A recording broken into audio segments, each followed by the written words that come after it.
hôpital régional bu Ziguinchor ki nga xam ne on nous signale qu'il y a déjà donc des jeunes décédés qu'on déjà notifié au niveau de l'hôpital donc maa ngi dem pour donc mun a confirmer information bi kenn ki il paraît que c'est oui reprendre décédé la ma ne donc maa ngi nii ci yoonu hôpital régional bu Ziguinchor ki nga xam ne on vient de nous signaler qu'il y a des jeunes qui ont succombé de leurs blessures atteints par balles réelles donc on dénombre déjà au niveau de l'hôpital régional 2 morts et nous y allons comme ça pour une confirmation donc mu doon li nga xam ne ça reflète la violence qui a donc surpris la quiétude des populations de Ziguinchor tey jii gannaaw bu verdict bi wodee verdict bi nga xam ne donc jeunes yi ñoom soo gisee ñu jóg rek daal di engagé wu nee nañu mun ñu comprendre li nga xam ne loolu mooy verdict bi parce que dañu entretenir donc cas de viol ak cas de menace donc tey jii ñu ñëw ñu indi beneen chef d'accusation bi nga xam ne ñoom mënuñ ko comprendre donc loolu wane na ni Ousmane Sonko a toujours raison sur ce régime moo tax donc partout dans la région de Ziguinchor même diwaan yi nga xam ne gars yi daanuñu manifester wu jóg nañu taxaw manifester. wane donc seen taxawaay tey jii ci Ziguinchor. da ngeen confirmer la présence de l'armée foofu ca Ziguinchor. Oui, effectivement, l'armée a ceinturé justement le centre-ville. Armés, ils sont armés, les militaires qu'on a vus aujourd'hui ce matin. Donc, ils ont ceinturé le centre-ville. Donc, soo leen xoolee le visage, les visages très graves. Donc, lu muy wane mooy ils sont prêts à tirer sur des manifestants. Tous les commerces sont fermés, les stations d'essence sécurisées. Tout cela wane ni ñoom tamit pare nañu pour rek jàmmarloo. Peut-être xam nañu ni les gosses avec le temps. Avec la nuit qui peut tomber donc ils vont marcher et ils vont entrer dans le centre-ville pour def li nga xam ne loolu mooy taal donc les services au niveau du département mais l'armée est sur place donc pour barrer la route à ces jeunes. Mais n'empêche ces jeunes ont essayé ce matin ils sont allés jusqu'à hauteur justement du rond-point Aline Sitoé Diatta jege loolu li nga xam ne loolu mooy centre-ville bi jaamaarloo fa takku der yi. D'accord loolu moo tax rek am ci ay gaañu mais lu ñuy déplorer gars yi lu ñuy déplorer nañu l'usage de balles réelles encore une fois ici à Ziguinchor. Khalil da nga ñuy toppal information boobu mooy ñaar ñi nga ni seen bakkan da ci root après loo ci mënti am rek nga def ñu signe. waaw peut-être dans 15 minutes rek à l'hôpital régional. D'accord dinañ la jëlaat ci kanam tuuti. surtout mu confirmer ko de source médicale ah. Oui waaw par une source médicale je pense moom moo gën a wóor. Khalil. waaw. D'accord dégg na ko xam naa dina ko def Mame Birame yeggali sa développement. waaw donc je répondais à ta question mais de toutes les façons mënuma ñàkk intervenir ci li ma dégg Khalil muy wax noonu. oui puisque dañu ne c'est l'armée qui est déployée moom mu ngi ci dolli sax que prêt à tirer sur les manifestants loolu nag ma yaakaar ne ce serait la ligne rouge qu'il ne faut absolument pas franchir déjà Sénégal nekkul en état de siège li mën a tax xëy na ñu ne armée génn na ñu considérer que Ziguinchor wala peut-être la Casamance ak précédents yi nga xamante ni am na fi yëpp ñu mën a comprendre seen déploiement mais déploiement ak tirer ci manifestant je pense que ne c'est totalement différent te yaakaar naa ne bu ñu demee bay war a jël responsabilité bu toll noonu war nañu ko xoolaat bu baax.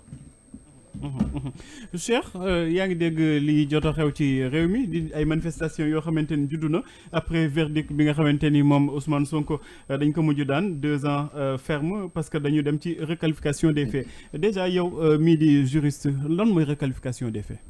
waaw man Pape Makhtar jàngat bi ma am si décision bi tey mooy que forfaiture la ñi daan layam-layamee est-ce que c'est un procès politique du procès politique je pense que tey moom leer na. C'est un procès qui est politicien la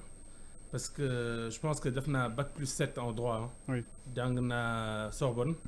ba am master ensuite mu dugg école d'avocat yàlla daf ma nekk avocat pratiqué depuis 2016 et je pense que décision bi ñun mësuñu ko gis lu bees la et je pense que Sidy Lamine Niasse doon na ko wax Sidy Lamine Niasse daan na faal di wax ne que lorsque la politique entre par la porte du prétoire la justice en sort par la fenêtre tey nag politique moo dugg ci justice te politique fépp fu muy dugg rek li ñuy seetlu mooy day yàq bërëb bi muy nekk tey la justice politique mun naa ne c'est la victoire de la politique et la défaite de la justice tey mun naa wax ne que le droit n'a pas été dit la politique a été dite ndaxte viol te il y a 2 ans ndaw si li mu tuumaale Sonko mooy que daf kaa violé viol nag soo demee ci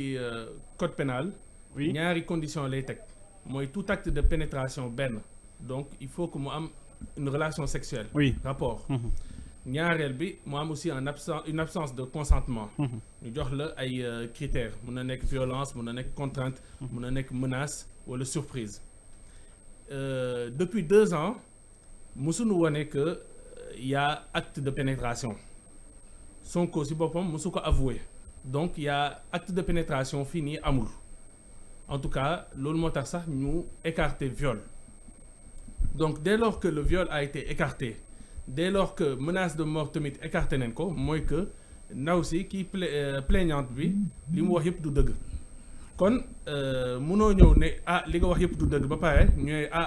corruption on va faire une requalification ne la corruption bi moom dëgg la donc am na benn adage sax buy wax en droit l'accessoire suit le principal donc normalement le viol bi mu daanoo rek leneen di koy topp yëpp muy corruption de jeunesse ak yeneen tuuma yi ñu ko teg yëpp waroon na daanu donc aujourd'hui corruption de la jeunesse sax man bëgg naa si wax 2 mots vas-y nekkul man du ma maîtriser lu ma xam def naa comme noonu la ko waxee léegi nii def naa 7 ans de droit du lu ñuy jàng tey en matière de mœurs bien sûr di nga jàng lan mooy viol les critères conditions jurisprudence tout ça di nga jàng lan mooy harcèlement sexuel di nga jàng lan mooy agression sexuelle di nga jàng lan mooy exhibition sexuelle mais corruption de la jeunesse c'est pas quelque chose que voilà di nga ko jàng à la faculté ba tax na dégg neen ay avocats dégg neen ay des gens ci médias yi ñu ne corruption de la jeunesse amul corruption de mineur la parce que c'est pas une notion nga xamante ne on est familier avec ça donte nag code pénal bi tudd na ko corruption de la jeunesse mais en réalité man mi personnellement en tant qu'homme de droit man benn yoon laa mës a dégg corruption de la jeunesse te lycée laa ko déggee en terminale philosophie ndaxte umpul kenn ne que Socrate nga xamante ne jàpp nañ que c'est le père de la philosophie il a été condamné à mort pour corruption de la jeunesse donc rey nañ ko ndaxte doon jàppoon ne que dafa corrompre la jeunesse tey pour la 2e fois de l'histoire de l'humanité ñu am Ousmane Sonko bu ñu condamné pour corruption de la jeunesse donc mun naa wax ne que Sonko tey mooy Socrate Sénégal pour la 2e fois de l'histoire ñuy jël daan boobu noonu di corruption de la jeunesse di ko teg ci ab sénégalais donc loolu moom c'est regrettable ndaxte viol bi je pense que leeroon na ñëpp que viol bi c'était pas caractérisé que lii en tout cas preuve yi wane que viol mun na am fii nii teguñ ko on l'a pas apporté et dès lors que loolu amul waxuma la sax bénéfice du doute mais ici normalement il y a une absence de charge donc jàngat boobu noonu laa am c'est que aujourd'hui cette corruption de la jeunesse bi nu teg daanaka mun naa ne c'est un délit fourre-tout waaw xam nañ ne que le viol ça ne passe pas ñëpp xam nañ ko opinion publique bi tey jàpp nañ ne que le viol n'est pas caractérisé ñu jël benn notion qui n'est pas maîtrisée qui n'est même pas maîtrisée par les hommes de droit ñëw teg ko ci noddu donc Ousmane Sonko donc loolu nag wax dëgg yàlla moo tax ma ne signal benn il y a une forfaiture qui est là et qui est caractérisée